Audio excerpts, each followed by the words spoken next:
Buenos días a todos. Sí, está aquí preparado. ¿Echáis de menos viajar? Yo no sé si os pasa a vosotros. Nosotros no es que viajemos demasiado, pero cuando nos quitan la posibilidad de hacer algo, parece como que de pronto lo echamos más en falta, ¿verdad? Echamos de menos poder ir a ver a la familia, por supuesto, que puedan conocer a Teo, que menos mis padres, el resto de los padres de Alba, hermanos, primos, tíos, nadie le ha podido conocer todavía. Echamos de menos viajar por conocer lugares, ver sitios.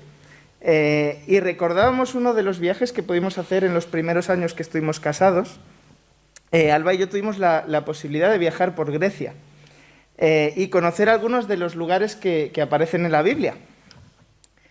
Y en medio de varias ciudades como Éfeso, como Atenas, con construcciones impresionantes, muy bien conservadas y casi te teletransportan un poco a cómo se vivía en aquella época, uno de los lugares que más captó mi atención fue la isla de Patmos. Y no porque fuese espectacular, como quizás Atenas o Éfeso,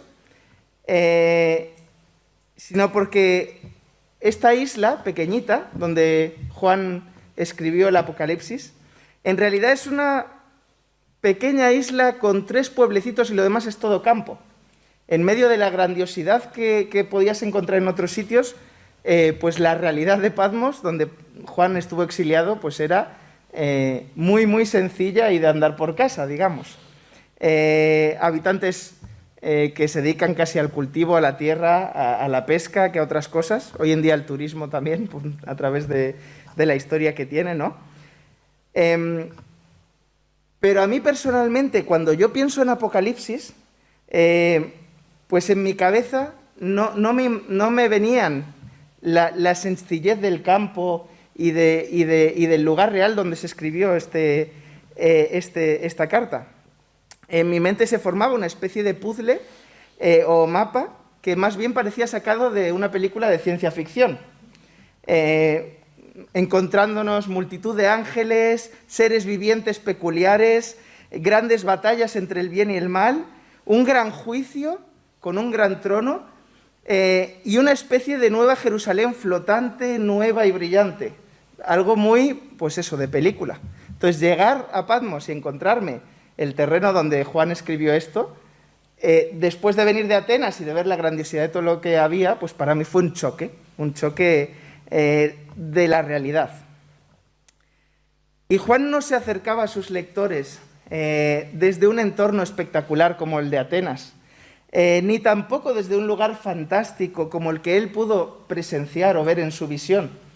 El trasfondo en el que se encontraba Juan pues era como el de sus lectores, mucho más cotidiano, mucho más terrenal, de vidas de trabajo, de familia y de una realidad muy diferente. Y aunque en la visión de Juan sí que narra estas escenas asombrosas, me gustaría que en esta mañana nos acercásemos al pasaje desde la perspectiva sencilla que él tenía en la realidad que le rodeaba cuando él escribió esta carta. Poniéndonos también en los zapatos, digamos, de aquellos que recibieron esta carta, e imaginándonos qué es lo que estaban viviendo ellos en la realidad, porque ellos tampoco estaban presenciando grandes batallas en el cielo, ni viendo ángeles venir, ni seres vivientes peculiares. Así que me gustaría que pudiésemos leer este pasaje, intentar entenderlo desde la perspectiva que aquellos que escuchaban o que leían la carta de Juan también tenían, con sus luchas del día a día, con sus dificultades, tanto en el entorno familiar como en sus trabajos, y en el contexto social en el que estaban viviendo su fe en ese momento. Así que si estáis preparados, pues vamos allá. Dice así, Apocalipsis capítulo 20, versículo 6. Apocalipsis 26 dice, bienaventurado y santo el que tiene parte en la primera resurrección. La segunda muerte no tiene potestad sobre estos, sino que serán sacerdotes de Dios y de Cristo, y reinarán con él 1000 años. Me encanta la palabra bienaventurado, llevamos unas semanas estudiando las bienaventuranzas, pero bienaventurado, pues casi parece que habla de vivir una aventura con un final feliz, ¿no? En las aventuras siempre pueden pasar dificultades, pero al menos sabemos que va a terminar con un buen final. Y como sabemos, por lo que hemos venido escuchando en las últimas semanas, cuando leemos bienaventurado en la Biblia, lo más probable es que la persona a la que se refiere en realidad esté sufriendo muchas dificultades, pasando problemas, y sea todo lo contrario a lo que los de alrededor llamarían bienaventurado. Los de alrededor dirían, pobrecito este. Y sin embargo, en este caso Juan habla de bienaventurados. Por lo tanto, ¿por qué eran bienaventuradas estas personas a las que Juan se refería? ¿Y qué es lo que estaban viviendo? ¿Qué es lo que estaban pasando para que Juan les tuviese que escribir? Pues vamos a ir un poquito más atrás para entender qué es lo que podía pasar por la mente de estas personas. Algo más de medio siglo antes de la escritura de Apocalipsis, sucedió algo muy importante, que fue la crucifixión del Señor. Cuando Jesús murió, muchos de sus discípulos y seguidores creyeron que habían experimentado su derrota final, esperando un Mesías que iba a salvar al pueblo judío de la opresión romana. Su muerte para muchos fue no solo un fracaso, sino incluso pues una forma de ver que se habían equivocado al seguir a Jesús. Pero tan solo 3 días después, Jesús resucitó y les demostró que su muerte fue en realidad su victoria. Donde muchos ven muerte, en realidad había victoria. Y este suceso y la gran comisión que Jesús les encargó a sus discípulos antes de la ascensión provocó una gran expansión del Evangelio en todo el territorio y en los años siguientes que vinieron. En medio de las dificultades, el Evangelio, las buenas noticias, se expandían y traían esperanza y consuelo. Y muchos creyeron, si fuesen judíos o fuesen gentiles. Y Juan, que es el que escribe esta carta y pudo vivir todo eso, sabía perfectamente la esperanza que infunde el Evangelio, las buenas noticias de salvación, en medio de un contexto de miedo y de persecución. Él mismo había estado encerrado en el aposento alto con otros discípulos, temiendo las represalias que los judíos pudiesen tomar con ellos por seguir a Jesús. En esos días en los que Jesús todavía no había resucitado, los discípulos estaban atemorizados y en un contexto complicado. Pues 50, 60 años después de esto, de nuevo nos encontramos que los cristianos se encontraban en un contexto, en una situación de persecución, de acoso y de temor por motivo de su fe. El Imperio Romano buscaba la adoración a su emperador y a sus dioses. Y con los judíos hacían una excepción. Digamos que era una religión instaurada de muchos años y les permitían, bueno, pues a ellos les dejamos seguir con sus creencias y lo asumían como parte de controlar al pueblo, ¿no? y de poder gobernar por encima. Bueno, les dejamos que ellos sigan con su religión, con su fe, pero a cambio, pues que cumplan todas las condiciones demás que les ponemos. Y los cristianos al principio, por estar medio mezclados con los judíos, pues pasaban desapercibidos para los romanos. Pero llegó un momento en el que cristianos y judíos pues ya se veía que eran algo diferente. Y con los cristianos los romanos no hacían la misma distinción que los judíos. O estás con los judíos y por lo tanto te dejo adorar a tu Dios de los judíos, o te sometes y adoras al emperador y a los dioses romanos. ¿Dónde quieres estar? Así que los cristianos se encontraban en dificultad porque obviamente no estaban del todo de acuerdo con la mayoría de cosas de los judíos y tenían sus enfrentamientos dialécticos y sus debates sobre Jesús, pero tampoco podían adorar a los dioses romanos. Y si los cristianos no se unían a las comunidades judías, en consecuencia, pues se ponían en riesgo de persecución romana. También vivían presiones por el paganismo dentro de los gremios, de los trabajos, que les ponían en dificultades incluso dentro de la propia iglesia, de los propios cristianos. Y veíamos al principio de Apocalipsis que se encontraban con enseñanzas inmorales dentro de la iglesia, como la de los nicolaitas, por ejemplo. Así que presiones por el lado de los romanos, presiones por el lado de los judíos, presiones en el trabajo, presiones incluso en la propia iglesia con confrontación de doctrinas. Y en medio de todas esas circunstancias, ¿dónde está el Señor? Prometió que iba a volver a por su iglesia. Han pasado ya 50, 60 años y aquí seguimos. Los que éramos niños ya somos bastante mayores y no viene, y no vuelve a por su iglesia. A ver si de nuevo nos hemos equivocado y hemos seguido a quien no debíamos, o hemos escuchado promesas que se han quedado en el aire y se han perdido. Cada vez más tiempo que pasaba, cada vez más que temían entre las persecuciones y de verdad estaban estando firmes en alguien que no les había abandonado o que no les había dado promesas vanas. Y lo más fácil era que empezasen a decir, bueno, pues para salvar mi vida, quizá tengo que adorar a los dioses paganos, o quizá tengo que hacer esto, otro, porque al final no quiero morir por alguien que igual no es quien dijo ser o simplemente no cumple con su palabra. Se encontraban ahí en una situación complicada y este regreso tan esperado no se producía. Y el Señor en esta situación utiliza a Juan para animarles, para consolarles y para recordarles cuál es su posición en Cristo. Y es curioso porque el Señor decide utilizar a Juan de mensajero precisamente cuando más estaba sufriendo, exiliado por su fe. Un exiliado por su fe, un desterrado, está consolando a aquellos que tienen temor de sufrir por la fe. Y estos versículos, aunque no lo parezca, o aunque a veces en medio de tanta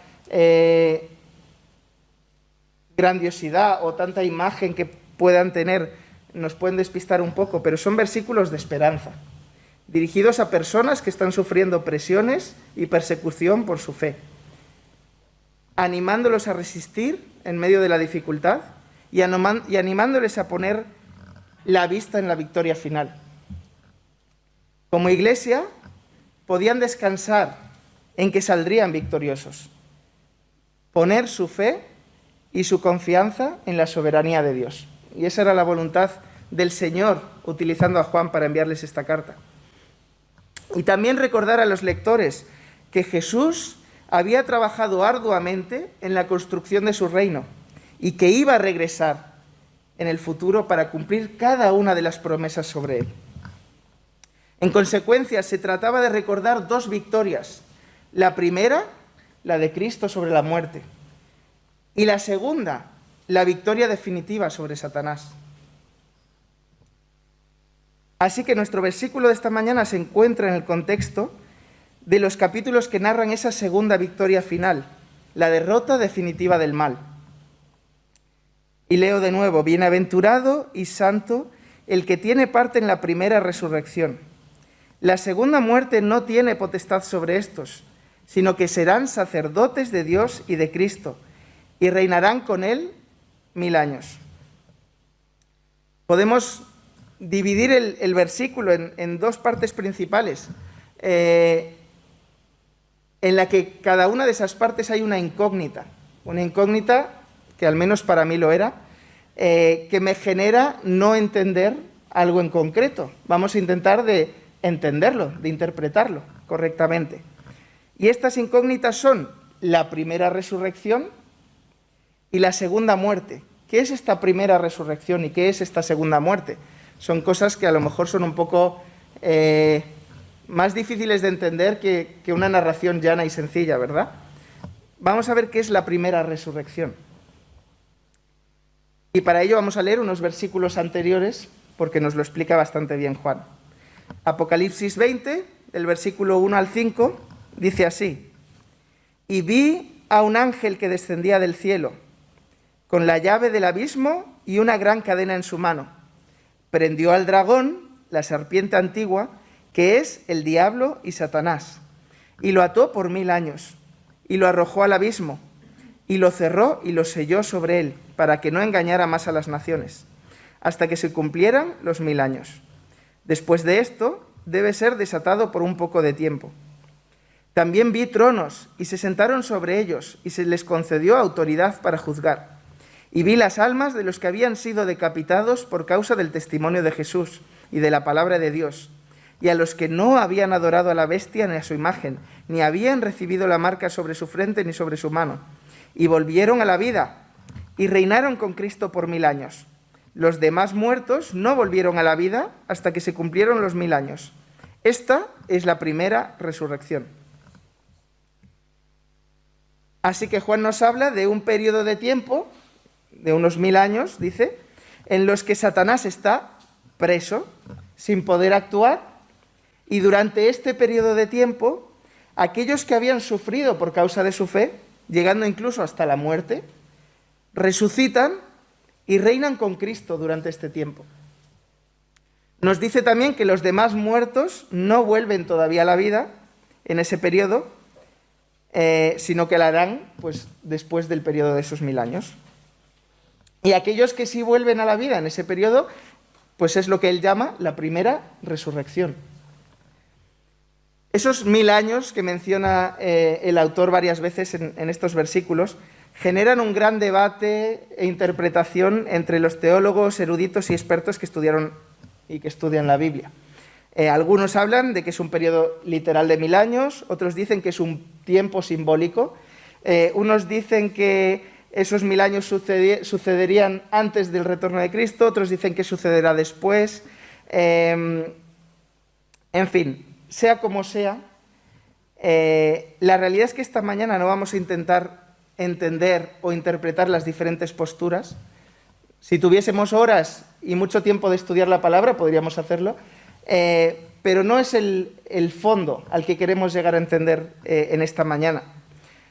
Así que lo que queremos hacer es intentar entender a qué se refería Juan y cómo lo podían entender los lectores de aquella época. ¿Qué es lo que pensaban ellos cuando leían esto?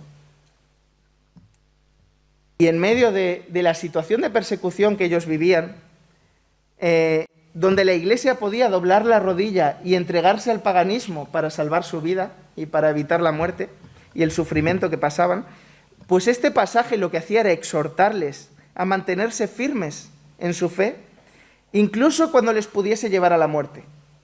Está hablando de mártires, de personas que murieron por su fe.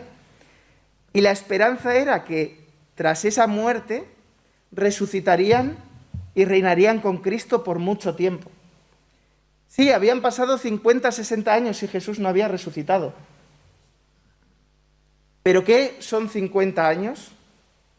¿Qué es incluso toda una vida de espera frente a 1000 años de reinado con Cristo?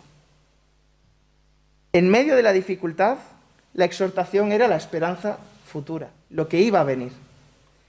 Bienaventurados, dichosos, aquellos que resistan las dificultades en medio de las presiones, en medio de la persecución, y que sean capaces de poner su vista en lo que ha de venir. Porque quizás hoy estáis sufriendo, quizás hoy os están persiguiendo, os están insultando, os están presionando por vuestra fe. Y quizá vivir una vida así es duro, es difícil, es complicado. ¿A quién le gusta que le estén presionando, que le estén maltratando, que le estén persiguiendo, que incluso le puedan llegar a matar? Pues no le gusta a nadie. Pero ¿qué ha de venir después? ¿Cuáles son las promesas que el Señor tiene para nosotros?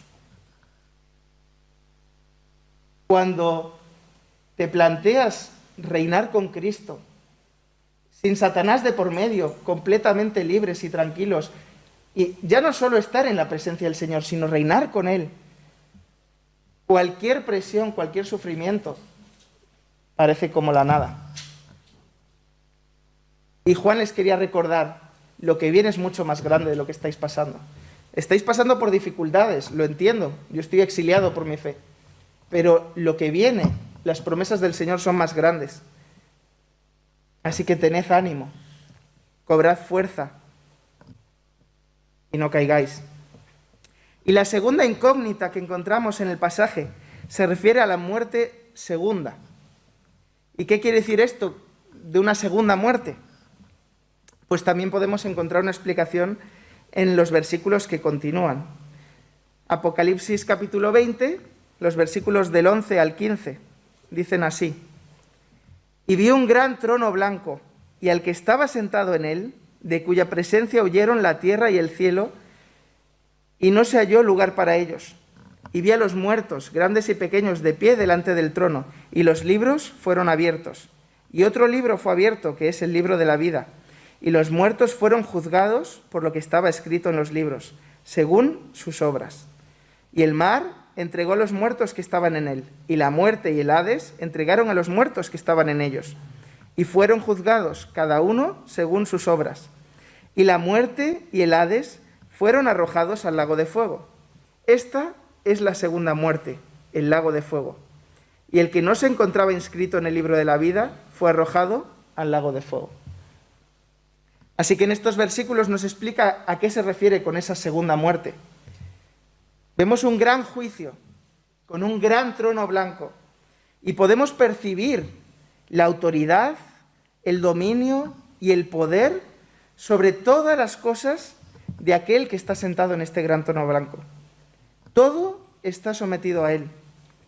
Y muchas veces hablamos de la majestad y la grandeza de nuestro Dios, pero no llegamos a vislumbrar ni una mínima parte, ni una mínima fracción de su gran poder, de su grandeza. Llegará el día en el que lo haremos. Y todo lo que nos hemos imaginado se quedará corto. Y en este juicio, delante de ese gran trono blanco, los libros son abiertos y sale a la luz la vida de cada una de las personas. Nos dice que cada uno es juzgado por su vida, por sus obras. Y hay un libro especial, que es el libro de la vida. Todo el que no aparece inscrito en este libro, nos dice que es arrojado al lago de fuego. Y después de este momento, no habrá más muerte. ¿Por qué? Porque nos dice que la muerte misma también es arrojada al lago de fuego. Es decir, en este gran juicio, ante el Rey de Reyes y Señor de Señores, el Alfa y Omega, el Creador del universo, se define quién vivirá eternamente y para siempre en su presencia y quién será arrojado fuera de su presencia. Esa es la segunda muerte, la muerte definitiva, la muerte espiritual. Ya no hablamos de una primera muerte, que podríamos decir que es física, carnal, sino de una segunda muerte definitiva, que es la muerte espiritual. En ese momento de juicio ya no hay vuelta atrás. Ya no hay segundas, terceras ni cuartas oportunidades. Se acabó todo y cada uno será juzgado según le corresponde.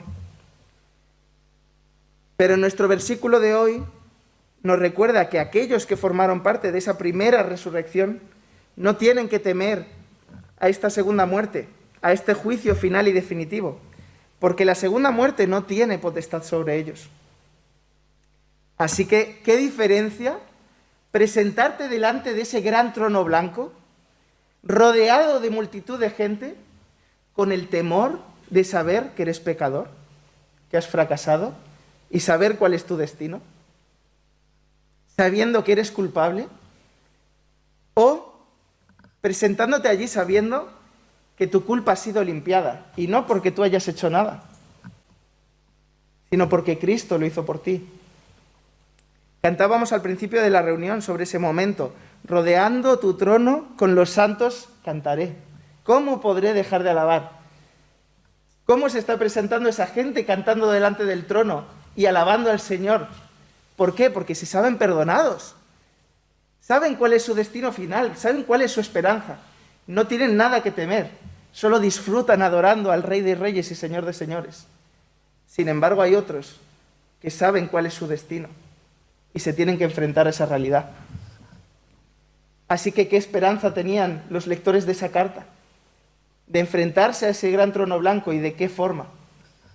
Quizá pueden temer a la primera muerte, a la muerte física. Por supuesto, es normal tener temor si sabes que por tu fe o por tus creencias te pueden llevar al sufrimiento, incluso te pueden matar.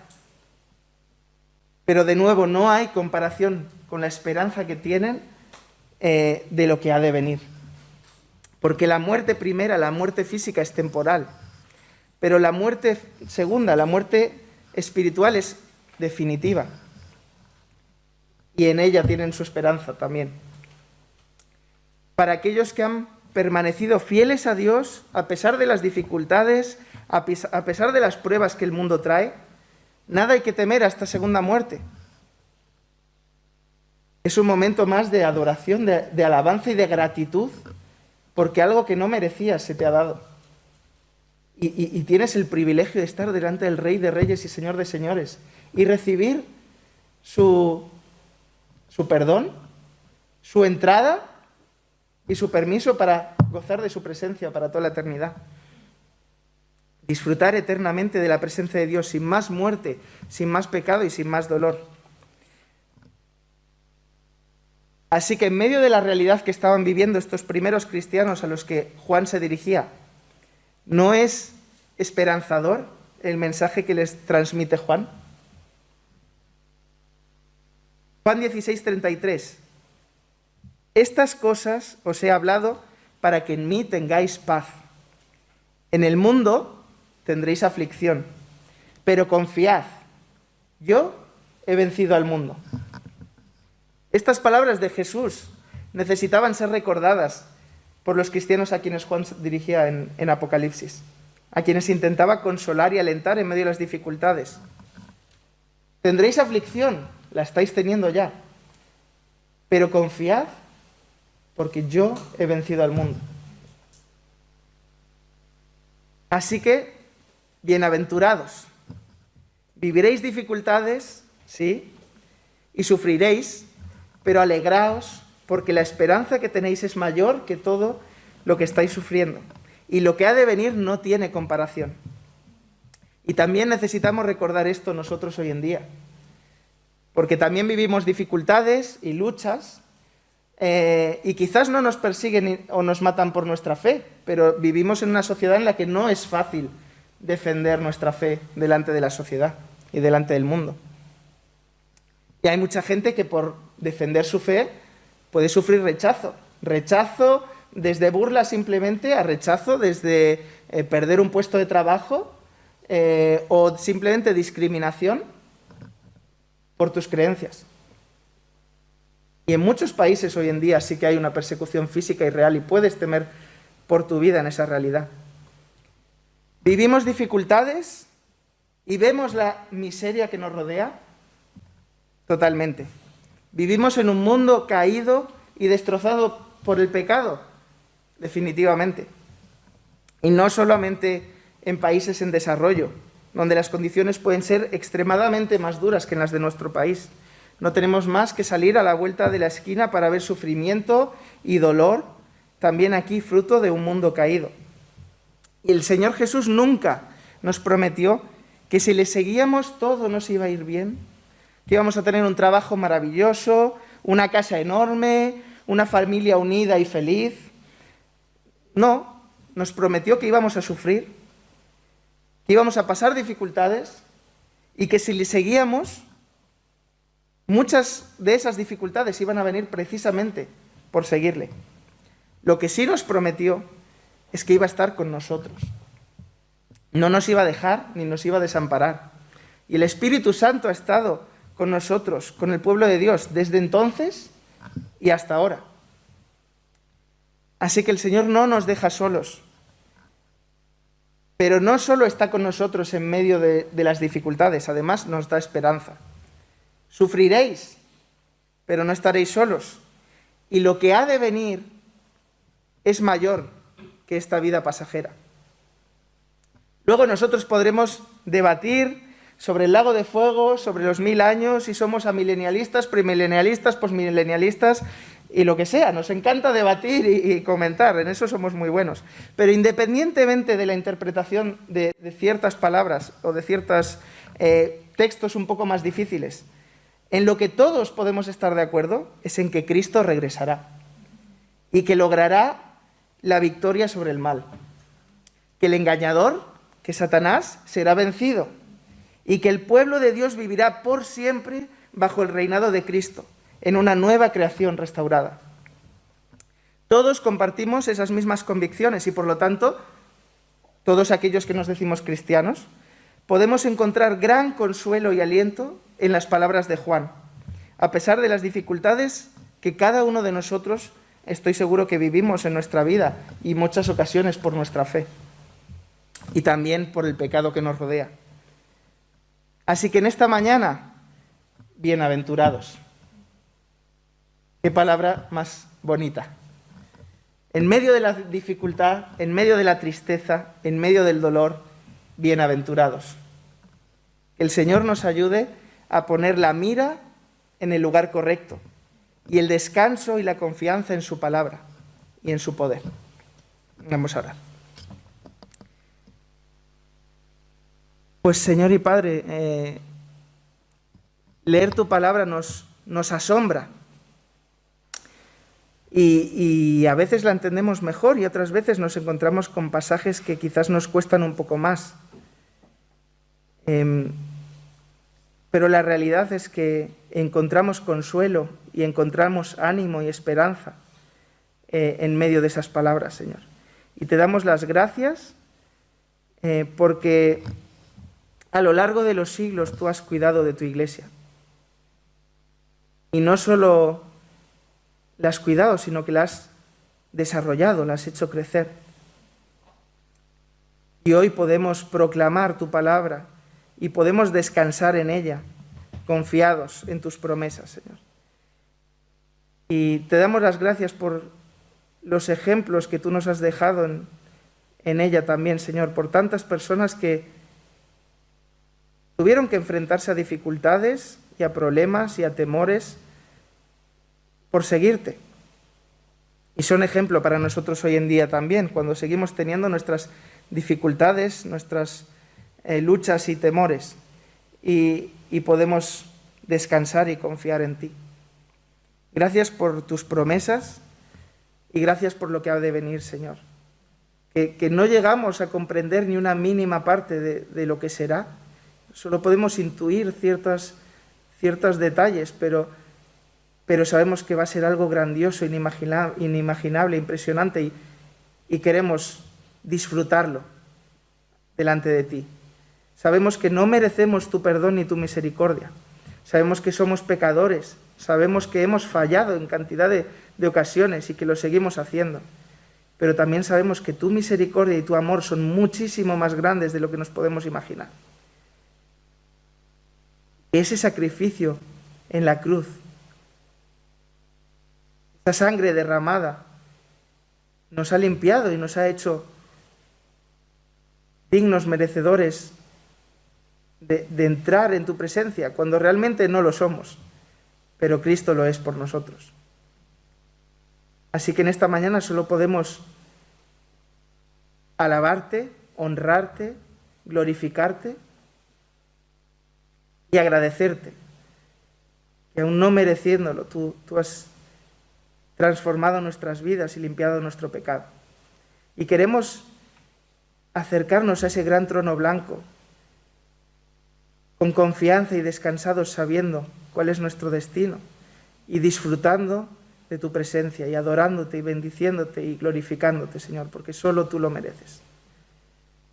Así que ante estas escenas tan asombrosas, no podemos más que seguir reconociendo quién eres, Señor, y viviendo vidas que intenten honrarte, intenten glorificarte y seguir cumpliendo con tu gran comisión, Señor. Ayúdanos a dar testimonio de la fe, de ese evangelio, de esas buenas noticias de salvación para todo el que cree.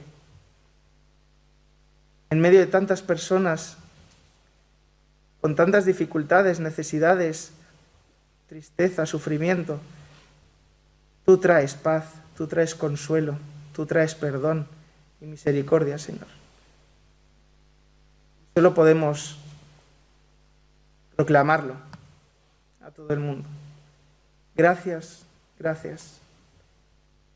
Y te pedimos que nos des fortaleza en medio de esas dificultades, igual que Juan intentaba fortalecer y animar a aquellos que estaban sufriendo, Señor. Sigue fortaleciéndonos a nosotros también. Danos ánimo. Consuélanos en medio de las tristezas y dolores y fortalécenos para hablar de ti a todo el que lo necesita.